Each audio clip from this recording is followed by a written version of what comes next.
When Second Hour reached out to me about their brand new release, the Fusion, I had a bit of a look at the timeline between me being able to get hands-on with it, being able to put together a review, and when the watch was released, and I realised that I was going to be in Singapore at that time. So I thought perhaps that I might just bring this watch with me, have it with me whilst I'll travel, and make a review of it whilst in Singapore.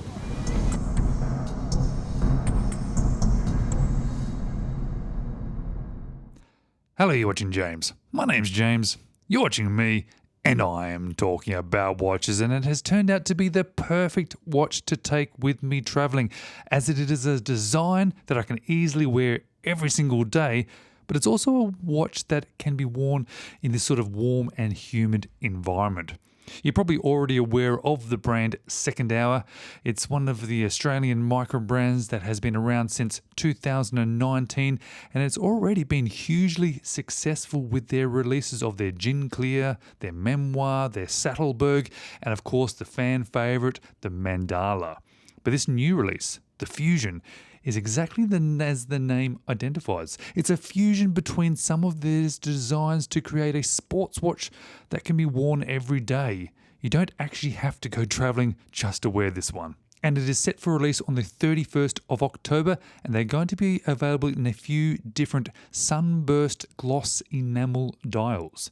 There's a black one, an orange one, a white one, a petrol one, and then there's this navy blue that I've been able to get my hands on with. But all of them are going to be priced the same at 850 Australian dollars.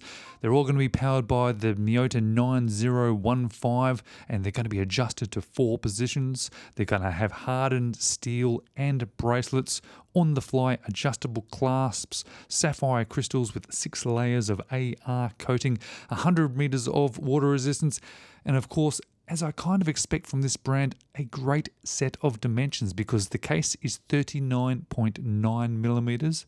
The lug-to-lug is technically 47.3, but you can see that there is a slightly longer effective lug of 51.4 when you take that bracelet into consideration. It is only 10.6 millimeters tall and has a lug width of 20, which does taper down to 18 millimeters at the clasp and weighs in at 141 grams, which, as you can see now, really does suit my 17 centimeter wrist. And as I've been wearing this watch, I've found that it has definitely ticked a lot of the boxes that I'm looking for from a sports watch, both in the quality, the design, the details, that sizing, and the comfort on wrist.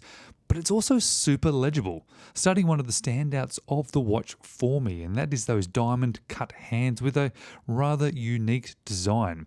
Both the overall shape, but also just how much of the lume is in the hands and how it is applied. Also being nice and long with that oversized end to the second hand really makes that stand out to me with that enamel sunburst blue dial. The blue really does shine even more than I expected, especially when it's out in the sun. And I do like how it then meets with more of a satin finish on that internal chapter ring that has those applied markers set into it. And of course, one of the trademark elements of the Second Hour watches is that oversized markers at the 12, 4 and 8. And in this case, being brought more to our attention by those yellow surrounds that are a little bit underneath those markers. That yellow accent behind those markers, at least the colour, is used throughout the design. It's on the end of the second hand, it's surrounding that porthole date window, it's in the printing on the name of the watch, Fusion, and those elements of the design can be easily seen through a huge amount of AR coating on that sapphire crystal. And one of the signature elements to Second Hour, and I expect from them now, is that curved and nicely finished case. I have found the crown on this to be bigger than I was expecting. As I was looked down, I keep seeing it, and it's like I've kept forgetting that it is at that size. Not that it's huge. I think that just the surface of the construction making it sparkle and the yellow elements added to it in that design element versus the size of the watch and perhaps the practical requirements of then being able to manually wind this, move it as well. Well, it all kind of works together. It just sort of stood out to me as I looked down at it. That sparkly knurling is very grippy, however, making it very easy to action that automatic Miyota 9015 automatic movement, which I absolutely love these movements, and of course they have hacking and hand winding. It has a relatively simple caseback design, representing the fusion of designs, but having that solid caseback probably does help to reduce any possible sound or feel or sort of obscure that Miyota movement, which can sometimes in some watches stand out. In this one here, because of that solid caseback and the construction of the watch, you really can't hear it or even feel it. The 7-link bracelet, well, it's a 7-link look bracelet. Something that I've pointed out about the second hour watches before. It's that type of bracelet that looks good, it feels good, but then when I sort of manually just play with the bracelet, I keep thinking, it's a little bit of a shame that it is not a actual 7-link bracelet. But any possible slight little whispers of negativity I have about that bracelet are completely overshadowed by one of the better adjustable clasps that I've seen recently. But it brings me back to one of the questions that I first had when I first heard about this release, and that is, how will it fit within their range? Because they have one of my favourite Garda watches designs, the mandala. But that, when it's in hand and on wrist, does feel a little bit dressy.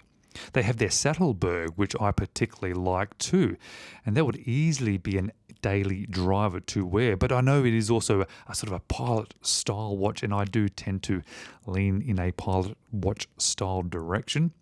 I think this fusion, it takes the ease of the wear of the Saddleberg, but then takes some of that wow factor from the mandala and puts them together and sort of brings it together as a sort of a definitive Garda watch for their range. And I'm sure it will end up being one of their more popular models as a result of that. Guys, I'm still here in Singapore. I'm going to be releasing a bunch of videos whilst I am here, and I really appreciate you coming along to check out this watch. Be here with me whilst I discover Singapore wearing this second hour fusion. And thank you very much for watching, and I hope to see you soon. And please check out another couple of my videos next.